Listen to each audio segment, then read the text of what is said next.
आयकर विभाग की तरफ से एक नया नियम आया है और वो नया नियम ये है कि अब जो भी व्यक्ति पिछले 3 सालों से इनकम टैक्स रिटर्न फाइल नहीं कर रहा है, ITR फाइल नहीं कर रहा है, और ऐसा व्यक्ति अपने बैंक अकाउंट से सालाना 20 लाख से ऊपर का ट्रांजैक्शन वो नकद निकासी करता है, तो ऐसी स्थिति में उसको TDS पे करना होगा। तो इसमें 2 स्लैब हैं। जैसे कि अगर वो 20 लाख से 1 करोड़ के बीच में नकद निकासी करता है तो उसको 2% का TDS देना होगा, और अगर उसके पास पैन कार्ड नहीं है तो ऐसी स्थिति में फिर उसको 20% का टैक्स पे करना होगा। इसी तरीके से अगर वो अपने बैंक अकाउंट से 1 करोड़ रुपए से ऊपर की नकद निकासी करता है तो उस स्थिति में उसको 5% का TDS पे करना होगा, और अगर उसके पास पैन कार्ड नहीं है तब ऐसी स्थिति में उसको 20% का TDS देना होगा। ये जो नया नियम आया है इसके पीछे 2 वजह हैं। एक तो ये है कि ऐसा करने से जो लोग अभी तक ITR फाइल नहीं कर रहे थे वो लोग ITR फाइल करने लगेंगे। इससे क्या होगा कि जो करदाता हैं उनकी संख्या बढ़ जाएगी।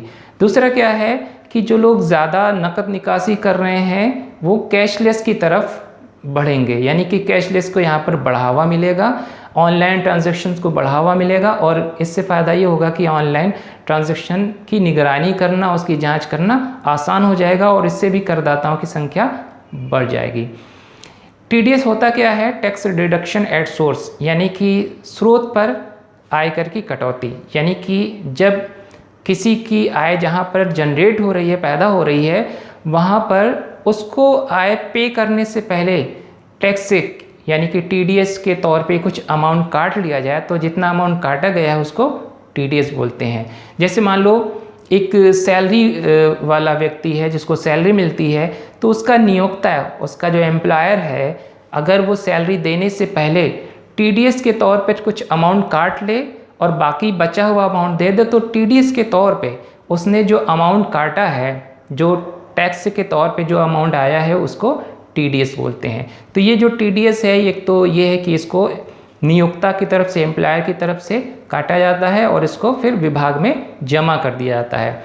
एक ख़ास बात और है जो लोग नहीं करते हैं, और वो ये है, बहुत से ऐसे व्यक्ति हैं जो कि इनकम टैक्स के दायरे में नहीं आते हैं, आयकर के दायरे में नहीं आते हैं, और वो ITR फाइल नहीं करते हैं। यानी कि उन्हें लगता है कि जब हम टैक्स के दायरे में नहीं आ रहे हैं तो हम ITR फाइल करके क्या करेंगे। हालांकि ये ITR फाइल करने के भी कई सारे फ़ायदे हैं।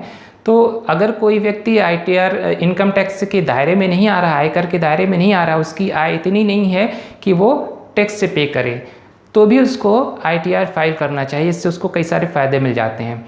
एक फ़ायदा तो ये है कि सपोज़ करो कि अगर कोई व्यक्ति है जिसने TDS पे किया है, TDS जिसका कटा हुआ है, और वो आयकर के दायरे में नहीं आ रहा, तो जो उसका टैक्स TDS कटा है, टैक्स TDS के तौर पे जो अमाउंट कटा है, अगर वो आयकर के दायरे में नहीं आ रहा लेकिन इसके बावजूद वो ITR फाइल कर देता है, तो उसका फ़ायदा ये होगा, चूँकि वो आयकर के दायरे में नहीं आ रहा लेकिन फिर भी उसका TDS कटा हुआ है, तो उससे उसका जो TDS के तौर पे जितना भी अमाउंट कटा है वो रिफ़ंड हो जाएगा। ये सबसे बड़ा फ़ायदा है इसका।